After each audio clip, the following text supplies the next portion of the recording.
자, 오늘 다니엘서 강의는 11장 28절에서 36절까지 있는 말씀 가지고 매일 드리는 제사를 폐하며 라는 주제로 우리가 하나님 말씀 들을 텐데요.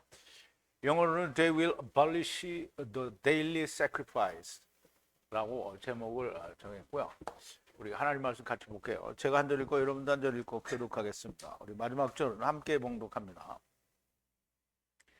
북방왕은 많은 재물을 가지고 본국으로 돌아가리니 그런 마음으로 거룩한 언약을 거스리며 임의로 행하고 본토로 돌아갈 것이며 작정된 기한에 그가 다시 나와서 남방에 이를 것이나 이번이 그 전만만 못하리니 이는 기띔의 배들이 이르러 그를 칠 것임이라. 그가 낙심하고 돌아가며 거룩한 언약을 하나고 의무로 행하며 돌아가는 거룩한 언약을 배반하는 자를 중히 여길 것이며 군대는 그의 편에 서서 성소 곧 견고한 것을 더럽히며 매일 드리는 제사를 폐하며 멸망케 하는 미운 물건을 세울 것이며 그가 또한 또 언약을 배반하고 악행하는 자를 괴hul로 타락시킬 것이나 오직 자기의 하나님을 아는 백성은 강하여 용맹을 바라리라.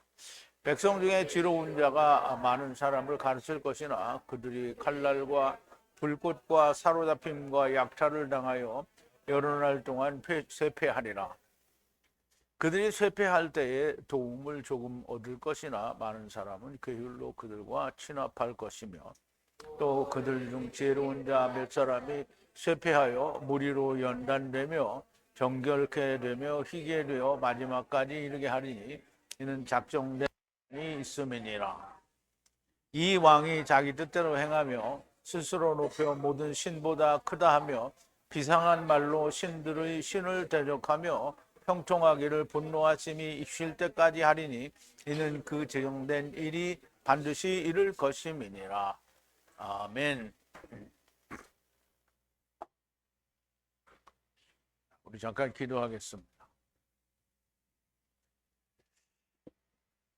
하나님께서는 세상에 선악을 알게 하는 나무를 먹은 모든 지체들을 데려다 놓으시고 저들이 선악을 알게 할 나무를 먹었으니 저들이 임의로 저희가 선하게 생각하다고 하는 것을 행하여 보도록 허락하여 주셨습니다.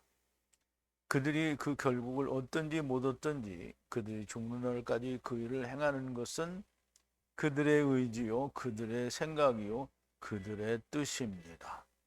아버지 하나님께서는 그들이 행하는 일을 저지하지 아니하셨고 아버지 하나님께서는 그들의 행하는 일을 막지 않으셨습니다. 아버지 하나님, 세상 사람이 말하는 자유의지대로 선악을 알게 하는 나무를 자기의 판단대로 선하고 악한 것을 구별하여 자기가 판단한 선을 행하는 것이 선악을 알게 하는 나무를 먹은 것입니다. 다만 문제가 되는 것은 하나님이 없이 자기 스스로 한다는 것이니 그냥 선악을 알게 하는 나무를 행하다 죽으면 하나님께서 괴롭게 하게 하신 그것을 찾지 못하고 죽은 것이니 그는 음부로 갈 것이요. 그러나 너무나 명백하게 자유로운 의사대로 선을 행하고 악도 행해 보지만 인간은 결국 악할 수밖에 없다라는 생각을 갖게 되고 세상은 허무하다는 것을 깨달은 자들은 속히 주님을 만나고 주와 함께 죽고 사는 일이 이루어져 생명을 얻을 것이며 아브라함 품으로 가게 되고 결국은 부활의 몸을 몫으로 받고 주님이 오시는 날 우리가 다 천사의 몸을 입고 하나님과 함께 메시아 왕국에서 왕노릇하는 자들이 될 것이라는 것을 우리가 알게 되었습니다. 아버지 하나님, 다니엘에게 하나님 가브리엘께서 나타나셔서 진리의 말씀, 곧 세상이 어떻게 될 것이라고 하는 것을 알려주는 그 말씀들을 우리가 사람의 눈으로, 인간의 눈으로 우리가 좋아하는, 우리가 원하는 바대로 해석을 하는 것이 아니라 가브리엘 천사가 주신 하나님의 의도대로 우리가 그 뜻을 이해하고 깨달아서 과연 헬라 제국이 표범으로 나타난 세상으로 나뉘어지는 이 나라가 하나님의 말씀을 어떻게 망가뜨릴 것인지를 보고 깨닫는 것이 우리가 다니엘서 11장을 통해서 해야 되고 알아야 될 일입니다. 아버지 하나님, 우리는 하나님의 말씀 더하지도 않고 빼지도 않은 오직 하나님께서 주신 그 히브리어 원어로 된 성경을 성령님의 인도하심을 따라 우리가 풀어내고 그 뜻을 이해할 수 있도록 하나님께서 인도하셨사오니 아버지 하나님, 우리에게 전하여지고 들려지는 이 말씀으로 우리가 온전하게 하나님의 뜻을 분별하는 자들이 되게 하여 주시옵소서. 예수님의 이름으로 기도하옵나이다. 아멘. 자, 이제 다니엘서 오늘 이제 세 번째 강인데요. 매일 드리는 제사를 폐하며, 이게 매일 드리는 제사를 우리가 그 전에는 무슨 의미를 잘 몰랐어요. 매일 드리는 진짜 매일 드리나, 뭐 매일 드리면 몇 번을 드리나, 언제 드리나, 뭘 하나 이거 몰랐는데 우리가 이제 민수기 그 28장서부터 우리가 이 제사를 다시 다 하면서 제사를 거의 매일 아침 저녁으로 드린다라는 걸 우리가 알게 됐어요. 그래서 매일 드리는 제사가 있는데요. 이스라엘은 단 하루도 빼놓지 않고 제사를 드려요. 그럼 모든 백성이 다 그렇게 드냐? 아니죠. 그냥 이스라엘을 위하여 레위와 제사장들은 매일 제사를 드리는 거예요. 하루에 2번도 드리고 절기 때에는 하루에 몇 번씩 그게 일이에요. 그러니까 우리는 제사장들은 다 그냥 앉아서 거저 놀고 먹는가 보다 이렇게 생각을 했는데 엄청 일을 하는 거예요. 그런데 그 엄청 일을 하는데 참 이스라엘 백성도 모르고 제사장도 몰랐다는 말은 참 아쉽죠. 아쉬워. 그래서 어쨌든 매일 드리는 제사를 폐한다. 그러면 이제 매일 드리는 제사를 폐한다라는 말은 주님이 오시면 매일 드리는 제사는 자동으로 폐해지죠. 그런데 여기서 말하는 매일 드리는 제사를 폐한다라는 말은 주님이 오셔서 폐한다라는 말이 아니고 헬라 시대에 그런 일들이 일어났다라는 말이므로 여기서 매일 드리는 제사는 예수님이 오셔서 폐하여졌다라는 뜻은 아니라는 것을 이해를 하시면 됩니다. 자, 우리 더 말씀을 나누기 전에 지난 시간에 나눈 말씀을 좀 되새김을 해볼게요. 땅의 성전의 면전으로 돌아가서 비틀거리다가 떨어져서 찾지 못하리라 그랬는데요. 이 말은 지금 북방왕이 남방왕과 대적질을 하다가 이제 자기 딴에는 막 좋은 일을 한 것 같은데 이제 자기 땅으로 돌아갔어요. 그래서 거기서 비틀거리다가 떨어져서 그냥 죽었다는 거예요. 찾지 못하게 됐다는 말은 없어졌다는 거죠. 그리고 받침대 위에 서려고 넘어가 왕국의 영광으로 세금을 강제 징수하지만 하나의 날에 진노도 없이 전쟁도 없이 또 멸망을 할 거다라고 했는데요. 또 다른 그 북방왕의 그 세력자가 받침대 위에 서려고, 그럼 받침대는 물두멍 받침대를 말하죠. 그러면 이제 그 받침대 위에 선다라는 말은 이스라엘 그 민족들 위에 서려고 넘어가서 왕국의 영광으로 세금을 강제로 징수하지만, 그럼 이제 로마가 이스라엘에게 강제로 1년에 그 세금을 얼마를 받았냐면 금을 800달란트를 받았어요. 그때 당시에 1년에. 그게 엄청난 돈이에요. 그게. 그럼 이게 이스라엘의 고혈을 빨아서 이제 그 세금을 바치는데, 그런데 이제 그것만 하면 좋은데 세리들이 다 자기들도 챙겨야 되니까, 가령 예를 들어서 바쳐야 될 게 만약에 3이면 5을 걷는 거예요. 그래서 3을 바치고 2은 자기가 챙기는. 그래서 세리는 다 도둑놈들이라고 한 거예요. 오늘날도 세리는 그렇지는 않겠죠. 오늘날에도 그렇지는 않을 거예요. 예? 아니 그렇게 말하면 안 돼. 근데 그 헬라 제국의 셀루쿠스 그 이제 왕조의 사람들이 이스라엘 그 민족들을 어떻게든 입고 삼고 이렇게 해서 이제 강제로 그들에게 돈을 걷었어요. 그래서 자기네 나라에 쓰려고 그러는데요. 그걸 징수하지만 징수를 하다가 말고 어떻게 했어요? 진노도 없고 전쟁도 안 했는데 죽어버렸어요. 그 받침대 위에 서는 자는 비열한 인간이야. 이제 그놈이 무산되고 나니까 비열한 인간이 있어요. 이게 누군지는 이게 성경에 말이 안 나왔어요. 근데 이제 주석가들이 그 누구라고 지명을 하죠. 무슨 에피파네스니 뭐니 누구니 막 지명을 했는데 그렇게 하면 안 돼요. 성경에는 이름이 안 나왔는데 이름을 갖다 막 붙이면 안 되죠.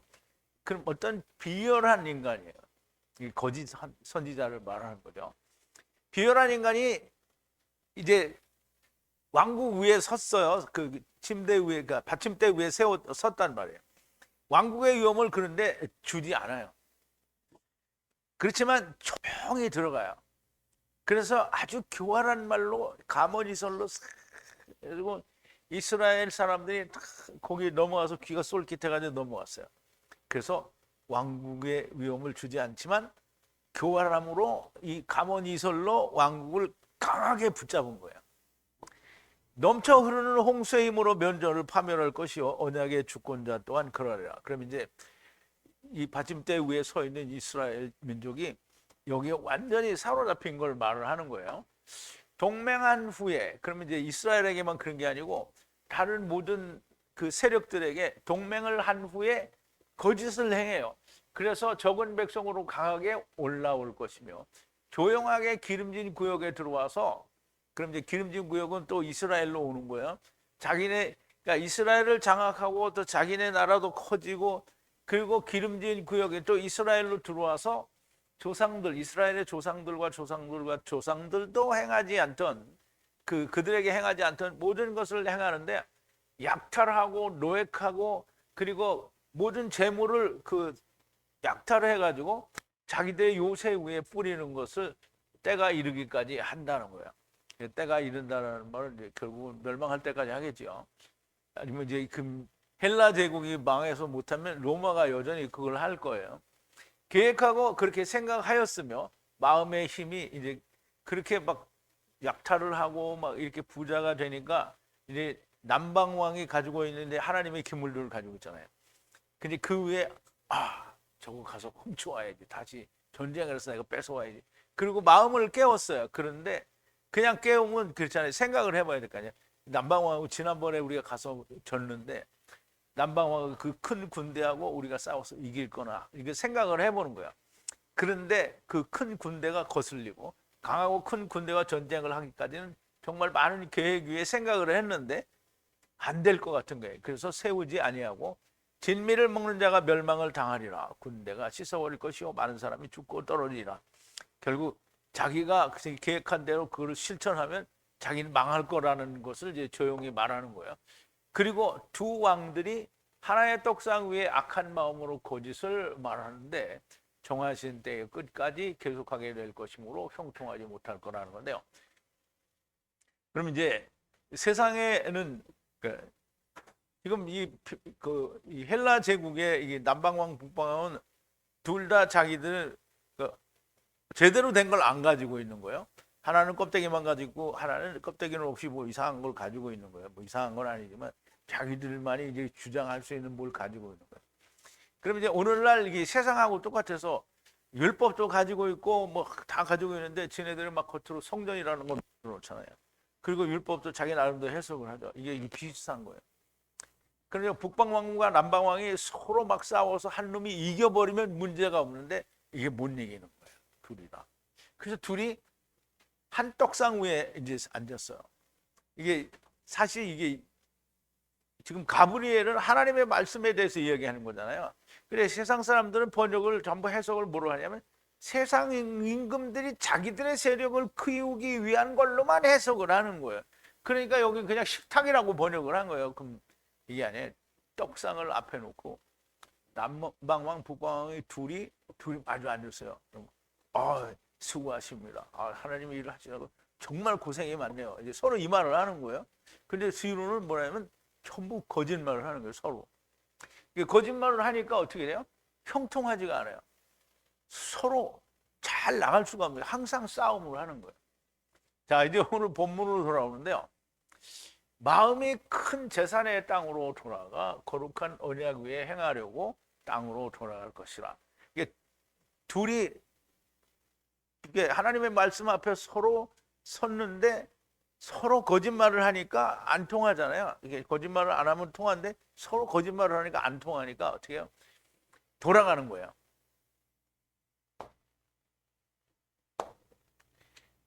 자, 땅으로 돌아가는데요. 그 땅에 뭐가 있냐면 큰 노력한 재산이 있어요. 그래서 그 마음을 자기의 그 재산이 있는 땅으로 마음을 돌이키는 거예요. 그래서 거룩한 언약이에요. 언약 위에 언약이 있으면 언약을 자기께 되게 해야 되잖아요. 언약을 놔두고 그 위에 올라간 거예요. 올라가서 행하려고 자기 땅으로 돌아간 거야. 자기 땅으로. 근데 이제 이 북왕이 군대를 이끌고 쳐들어왔다가 돌아간 게 아니에요. 왜냐하면 마음이 돌아갔대잖아요. 마음이 돌아갔어요. 그럼 이제 남방을 향해서 자기의 잠자고 있는 그 정복의 욕망을 깨웠어요. 그리고 계산을 엄청 해보니까 이거 갔다간 우리가 그놈들도 타격을 입겠지만 우리가 더 큰 타격을 입으면 우리는 아무것도 아니다. 이제 안 간 거예요. 마음을 자기 땅으로 돌린 거예요. 근데 거기 가서 이제 우리가 하나님 말씀이다. 이게 하나님 말씀이다. 그러고 이걸 우기자. 이렇게 된 거예요. 근데 이제 나처럼 이걸 가짜인데 우기자 이렇게 한 게 아니죠. 자기들은 우리가 성전을 가지고 있으니까 우리가 진짜 이렇게 한 거예요. 근데 이제 제가 볼 때는 이제 가짜인데 이거를 거룩한 언약이다라고 하자 이렇게 하는 거죠. 자, 앞에서 말씀하신 대로 아무리 계산을 하고 또 생각을 해봐도 남방왕을 이기는 것은 불가하다고 생각이 되니 그 마음은 큰 재산이 있는 땅으로 돌이키게 되고 거룩한 언약 위에 행하려고 자기 땅으로 마음을 돌릴 것이라는 말씀이에요. 거룩한 언약 위에 행한다는 건 그냥 언약을 깔아뭉개고 자기가 그 위에서 이제 행한다는 거예요. 그 대적질 하는 거죠. 자, 29절인데요. 정하신 때에 돌아가서 남방으로 들어가려고 하지만 처음에도 나중에도 하야하지 못하리라 그랬는데요.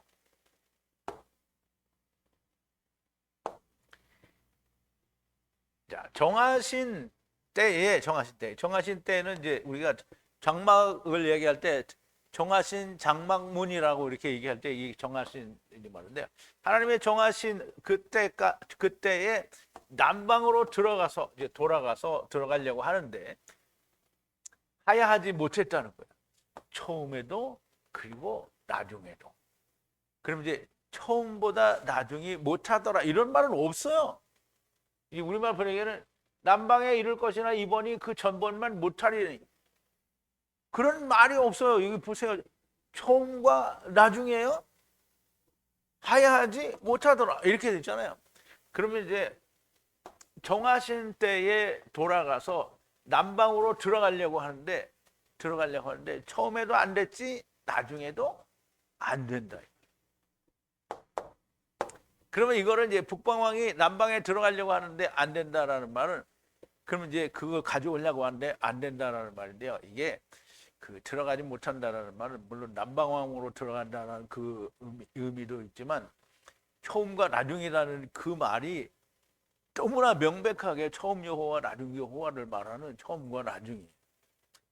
하나님의 정하신 때에 다시 돌아가서 남방으로 들어가려고 하지만 처음에도 들어가지 못하고 나중에도 들어가지 못할 것이라는 말씀인데요. 한번 보죠. 이사야서 44장 6절인데요. 자, 리숑이 나왔죠. 그리고 여기 뒷따르는 아하론이 나왔어요. 이게 너무나 명백하게 나중 여호와 하나님이고 처음 여호와 하나님이에요. 자, 이스라엘의 왕이신 여호와 하나님이 이와 같이 말씀하시니 여호와의 군대를 무르는 나는 리숑 처음이요 그리고 나는 아하론 나중이라. 나 외에는 하나님 엘로힘이 없다 그랬어요. 그럼 여기서 처음과 나중은 뭐라는 거예요? 엘로힘이라는 거잖아요. 근데 엘로힘인데 처음 여호와와 나중 여호와라는 거예요. 그러면 처음과 나중은 리숑과 아하론 너무나 명백하게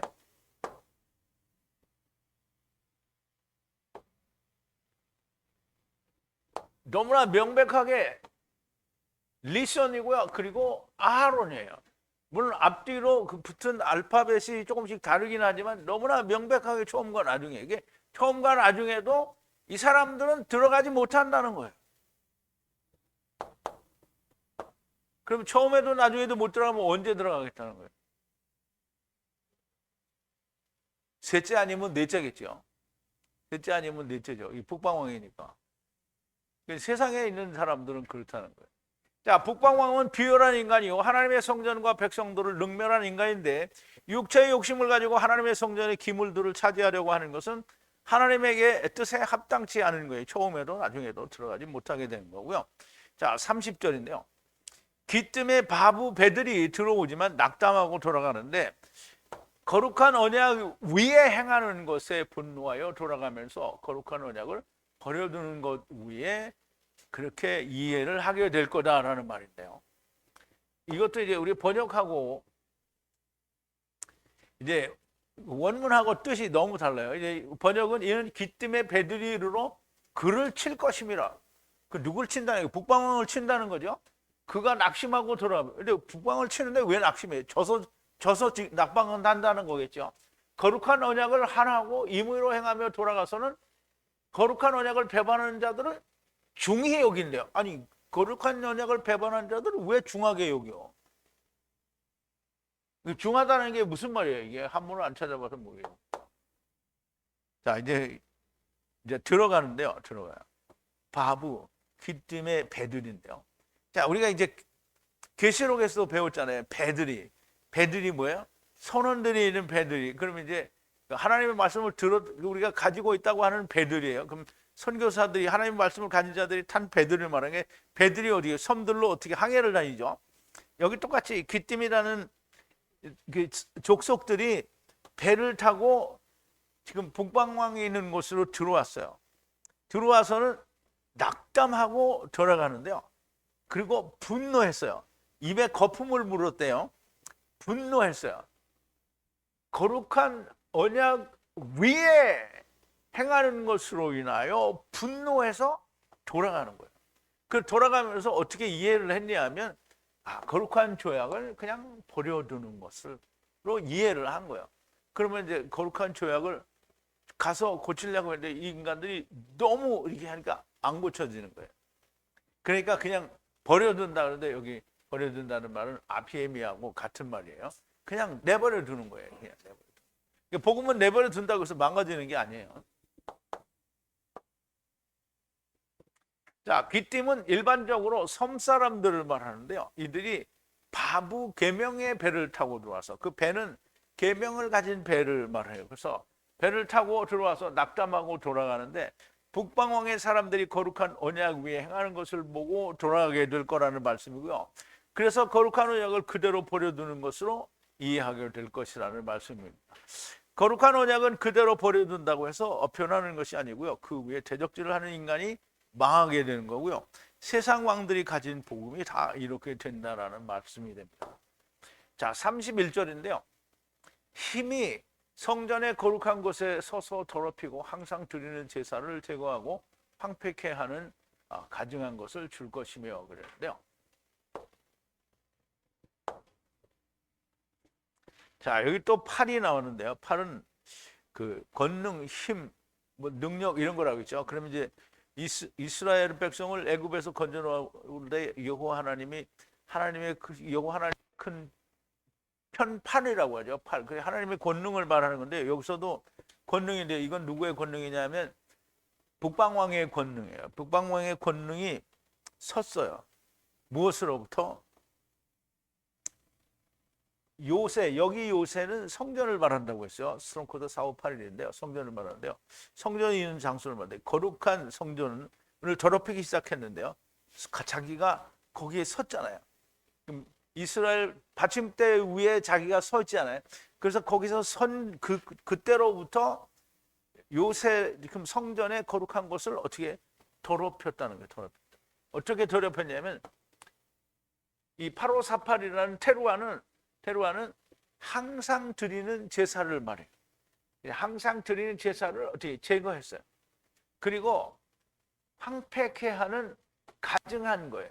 가증한 거는 하나님 거를 드리면 가증해요, 안 가증해요? 그러면 하나님의 거 아닌 거가 가증한 거예요. 그 가증한 것을 주는 거예요. 가증한 것을 줬어요. 항상 매일 드리는 제사를 제거하고 가증한 것을, 황폐케 하는 가증한 것을 이제 그 성전에 이제 준 거예요. 그럼 이제 지금 북방왕이 가지고 있는 거는 이제 이야기의 스토리가 북방왕이 되는 이유가 뭐냐면 하나님의 기물들이 없는 껍데기만 있는 성전이 거기 있잖아요. 그럼 이제 알맹이만 가지고 얘기를 하려면 이 얘기가 더 길어지고 복잡해질 수 있어요. 그러니까 북방왕의 이야기의 스토리가 되는 거예요. 알맹이가 없는 가짜라는 말이죠. 가짜에 들어왔는데 가짜니까 가고, 또 거기에서 가짜를 가지고 매일 드리는 제사를 폐지하고 거기에다가 멸망에 가증한 거를 준다는 거예요. 그런데 이제 그거를 세상에서는 이제 그거를 해석을 어떻게 하냐면 이 헬라 시대와 이제 로마 시대 사이에 그 이스라엘 민족이 그 독립운동을 해요. 그래서 그 독립운동을 하는 그 주체가 누구냐면 이게 마카비라고 해서 마카비 혁명이고 또 역사가 있어요. 그 짧은 역사가 있는데, 근데 성경은 그거를 마카비가 좋은 일을 했다 이렇게 쓰지 않아요. 그냥 작은 도움이 있었다 또는 그런 일을 하는 사람이 있었다라고 이야기를 하지, 그거를 굳이 갖다 마카비에다 맞추고 그러지 않는다는 말이에요. 그러니까 우리는 그냥 이런 일이 있었다, 근데 그런 사람들 중에 하나가 마카비다라는 이런 생각을 가지면 되는 거예요. 근데 가증한 것을 주었다라는 말을 우리가 좀 잘 이해를 해야 되는데요. 어쨌든 이 북방왕은 가증한 걸 줄 수밖에 없는 게 뭐냐면 거기는 거룩한 제사를 드릴 수 있는 기물들이 없어요. 남방왕이 다 가져갔잖아요. 그렇다고 해서 북방왕이 할 수 없이 잘했다 이런 말은 아니에요. 힘은 팔인데요. 권능과 능력 등을 말할 때 사용하는데 여기서는 북방왕의 팔을 말하고요. 그 팔로 성전의 거룩한 곳에 서서 성전을 더럽히고 항상 드리는 제사를 제거하고 황폐케 하는 가증한 것, 즉 하나님의 것이 아닌 것은 모두 다 황폐케 하는 거가 됩니다. 그러면 하나님의 거가 아니다라는 말은 굉장히 중요한 거예요. 우선 그런 설명을 드려볼게요. 자, 아론의 아들이 4명이 있는데요. 4명이, 아들이 4명이라는 것도 참 중요하죠. 아론의 제사장 아들이 4명이에요. 그럼 세상도 4시고 아론의 아들도 4시예요. 근데 처음과 나중에 죽어요. 그럼 세 번째 엘르아살이 제사장이 되죠. 그럼 엘르아살은 도움을 주는 하나님이에요. 그러면 이제 보세요. 처음과 나중에 이스라엘은 망했어요. 왜 그랬어요? 여호와의 불이 아닌 불을 사용하다 그랬어요. 자,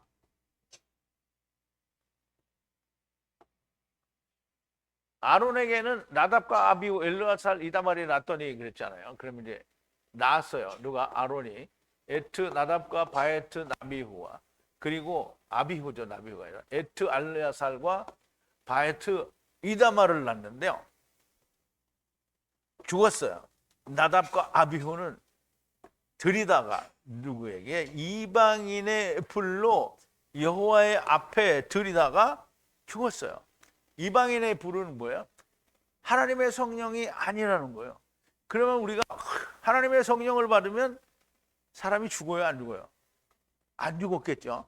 그럼 하나님의 성령이 아닌 걸 봤어요. 그럼 이제 우리 하나님의 성령인지 아닌지 어떻게 하냐? 하나님의 성령을 받은 사람은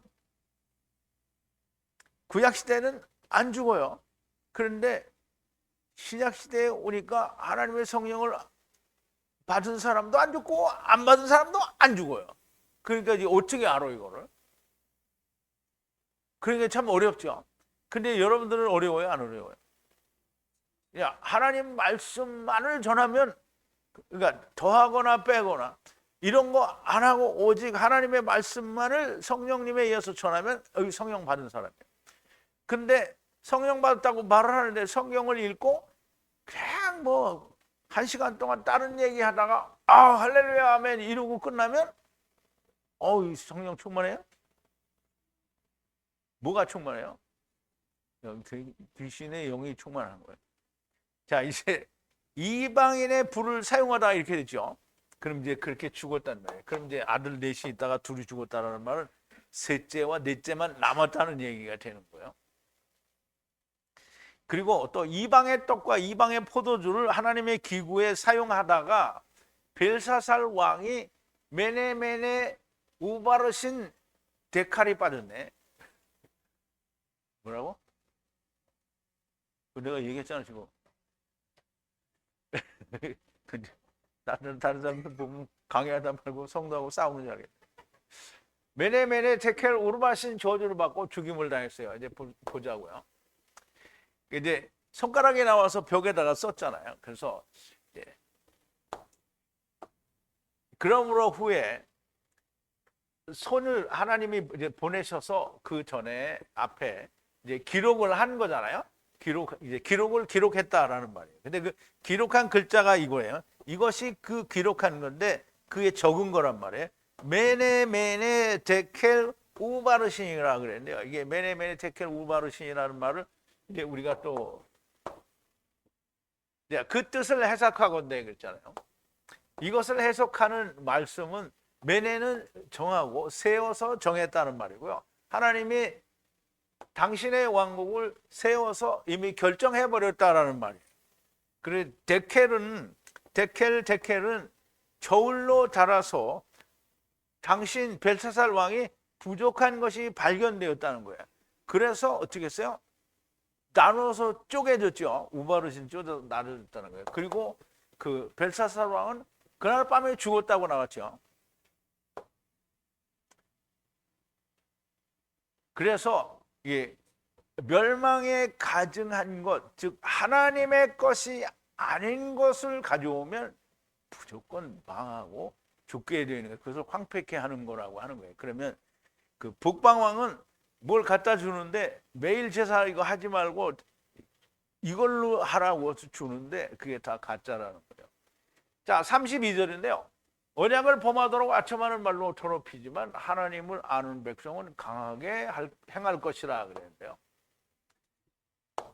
그러면 이제 지금 북방왕이 성전을 완전히 차지하고 나서 거기서 이제 괴상망측한 짓을 다 하고 있는 거 아니에요? 그리고 아첨하는 말로 언약을 더럽혔어요. 범죄하도록. 언약을 깨트려서 지키지 못하도록 백성들을 아첨하는 말로. 근데 이게 우리는 이렇게 보니까 사람들이 이게 구약을 읽으면서 자기는 하나님의 사람, 자기 생각이 그런 거예요. 나는 하나님의 예수 잘 믿고 열심히 믿으니까 하나님의 사람. 근데 아첨하는 말로 언약이 더럽혀졌다. 이 말을 이해를 못해요. 아니 하나님 믿는 사람들이 어떻게 아첨하는 말로 다 꼬여서 넘어가냐. 자기들이 그렇게 다 넘어간 사람들인데 그걸 이해를 못하는 거예요. 그러니까 참 웃기는 거죠. 그런데 백성이 있어요. 하나님을 아는 백성은 행했어요. 강하게 행동하는 거예요. 거기에 아첨하는 말에 넘어가지 않는 거예요. 그러니까 이제 독립운동하고 막 이런 사람들을 여기 얘기하는 거겠죠. 북방왕의 횡포 속에서도 하나님을 아는 백성들은 오히려 강하게 행할 것이라는 말씀인데요. 성경에는 나타나지 않지만 그 당시에 바르게 행한 사람들이 여러 있었다라는 얘기죠. 자, 33절인데 백성들이 많이 이해하고 신중히 행하지만 칼의 번쩍임과 포로로 잡힘과 약탈의 날들에 비틀거릴 것이라 그랬어요.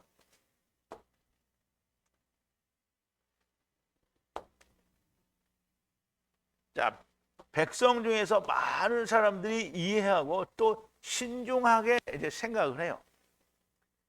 그런데 북방왕의 칼의 번쩍임과 그리고 포로로 사로잡아가고 약탈하는 날들에 비틀거릴 수밖에 없게 되는 거예요. 사람들이 흔들린다는 말이죠.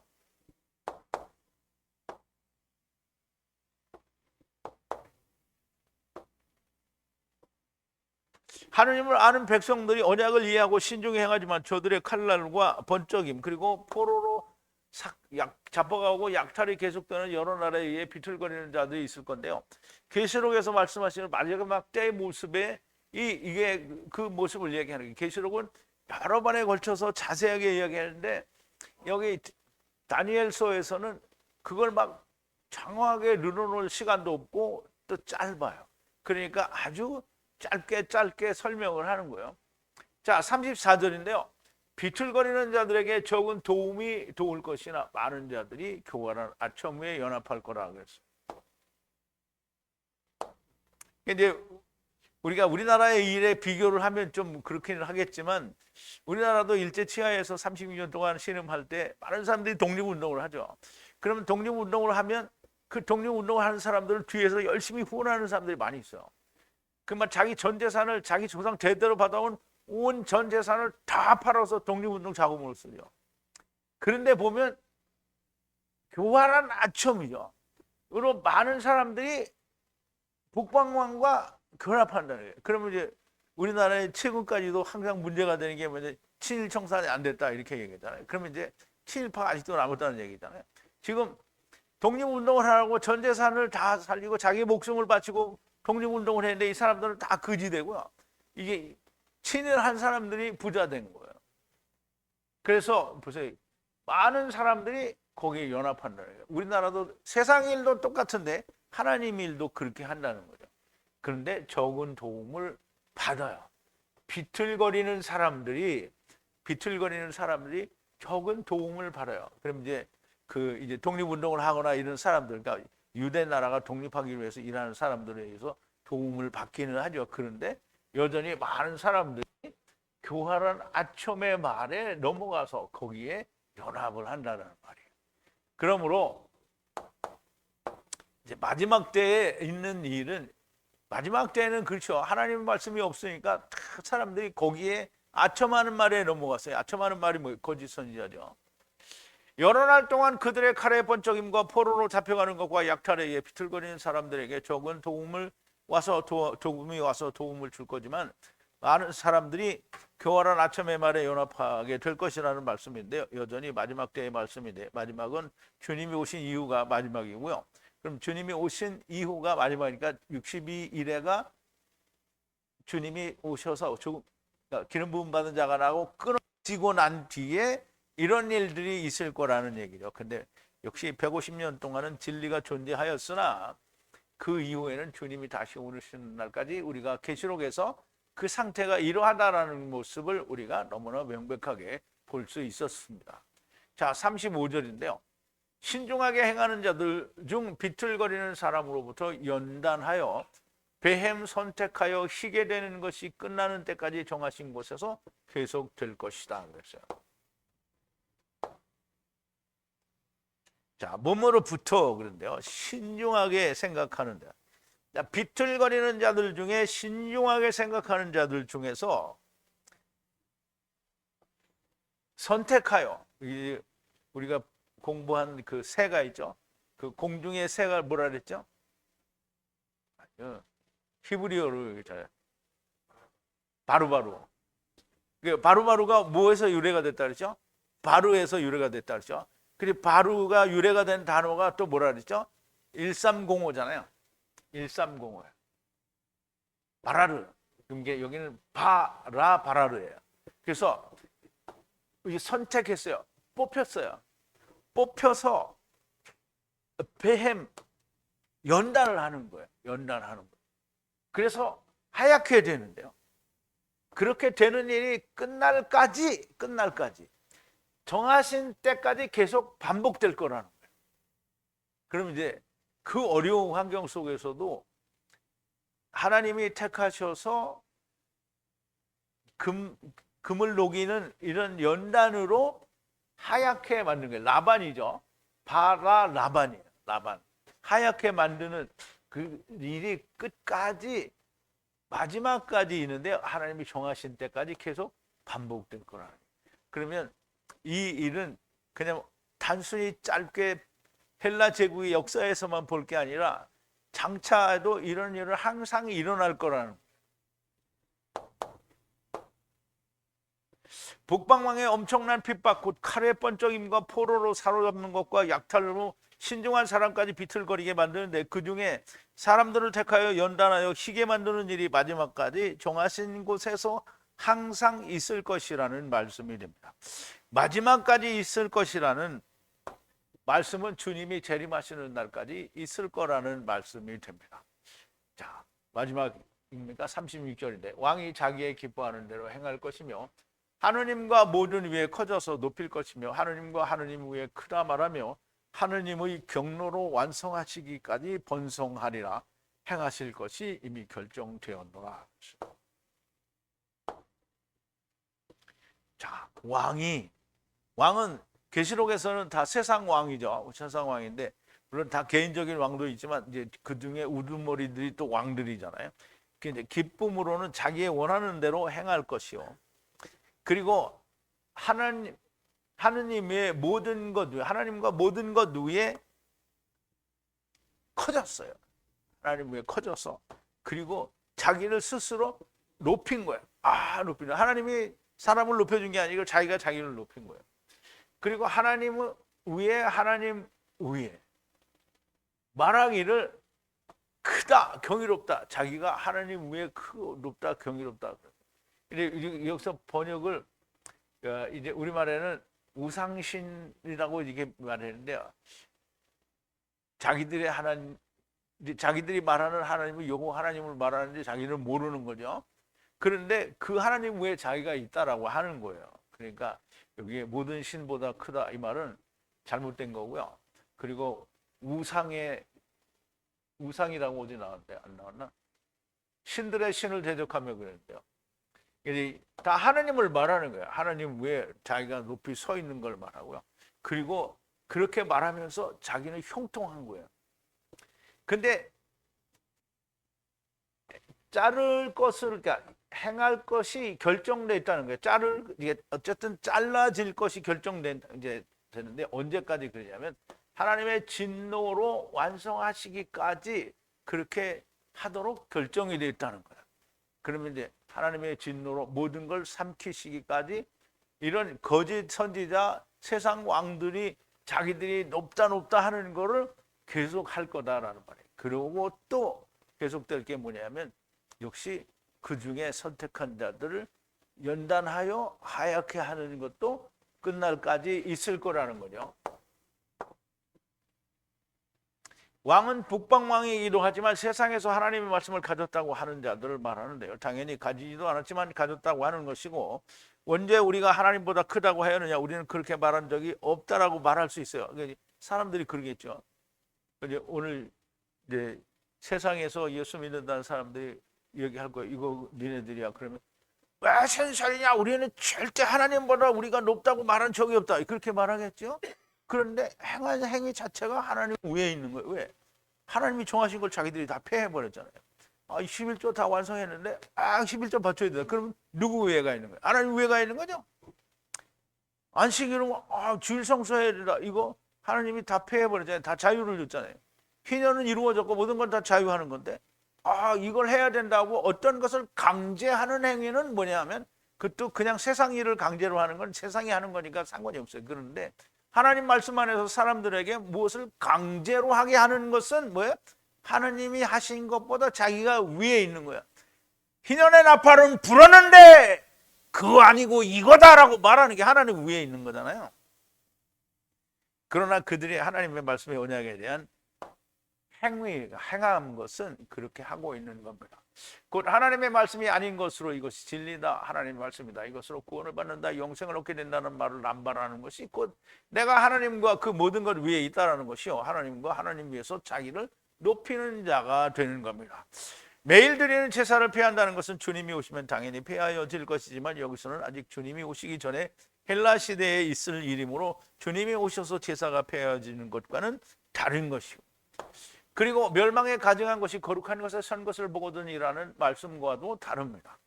멸망에 가증한 것이 거룩한 것에 서는 것은 이레의 절반에 서는 것이니 그 이레는 70번째 이레, 곧 어린 양의 혼인 만친 그 잔치의 중간에 있을 것을 말씀하는 거고요.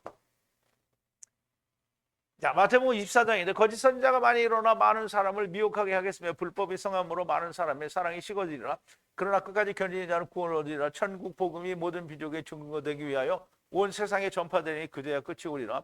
그러므로 너희가 선지자 다니엘의 말한 바 멸망에 가증한 것이 거룩한 곳에 선 것을 보거든 읽는 자는 깨달을진저 그때 유대에 있는 자들은 산으로 도망가라. 이게 너무나 명백하게 주님이 공중재림 하실 때 일어나는 일을 얘기하시는 거잖아요. 그러니까 그 매일 드리는 제사를 폐하는 그 순간의 일은 거기에서는 헬라 시대에서 일어날 일이고, 여기서 말하는 그 멸망에 가증한 것이 서는 것은 지금 그 매일 드리는 제사를 폐하는 것과는 다른 거예요. 그럼 다니엘서 9장에 보면 이 말이 나와요. 멸망에 가증한 것이. 그리고 이것은 마귀가 666표를 줄 권세를 받는 때를 말해요.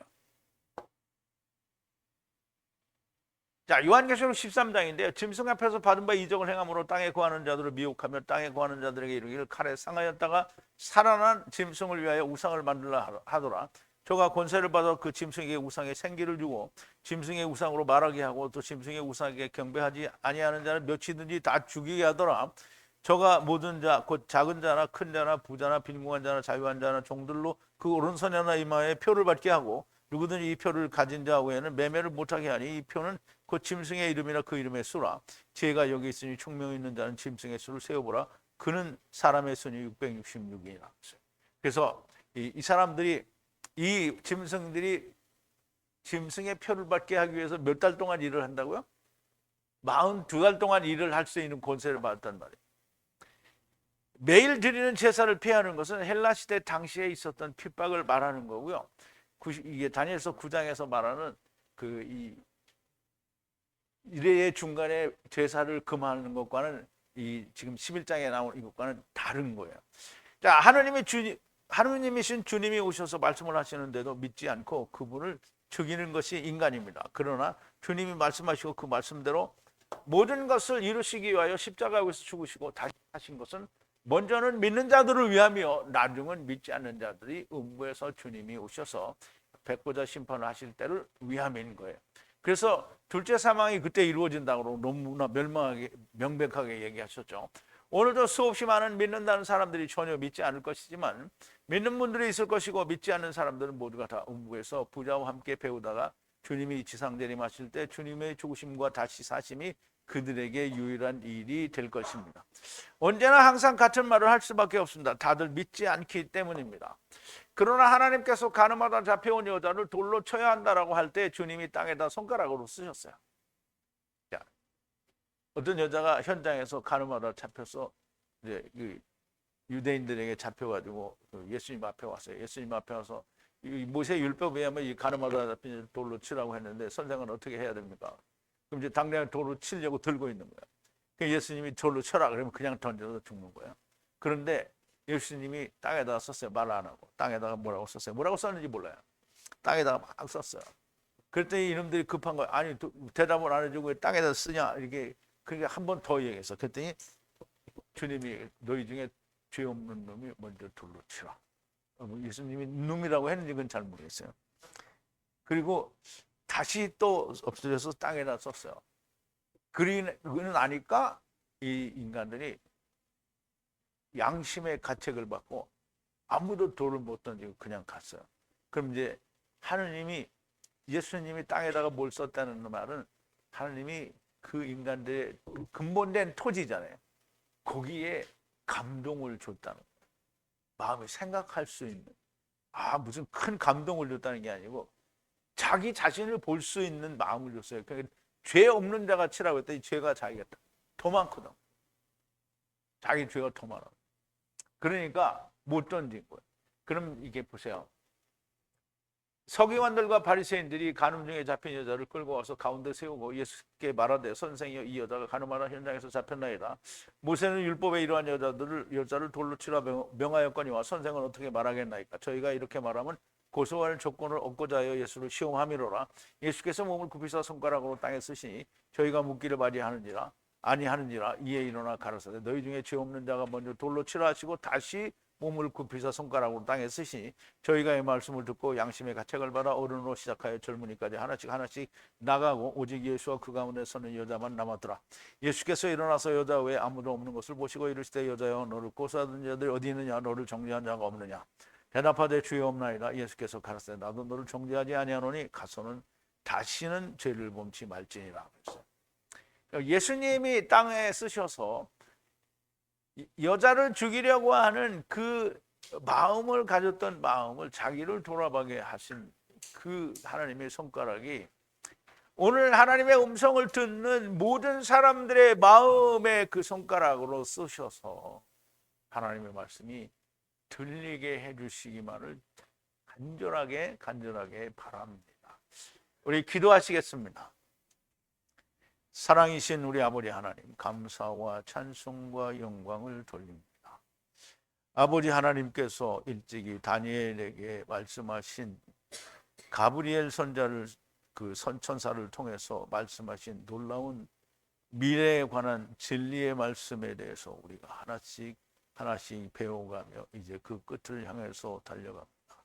아버지 하나님, 계시록도 마치고 다니엘서도 마치는데 아버지 하나님, 이 두 묵시록이 어쩌면 그렇게 자세하게 닮아 있는지 아버지 하나님, 우리는 이 두 묵시록이, 계시록이 서로를 얼마나 잘 보완하고 보충하는지 우리는 깊이 깨닫게 됩니다.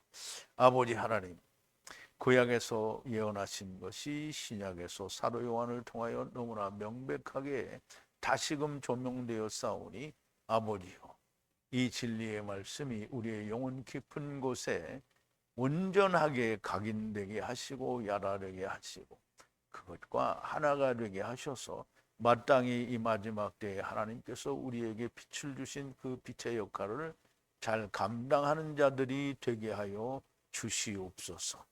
예수님의 이름으로 기도하옵나이다. 아멘.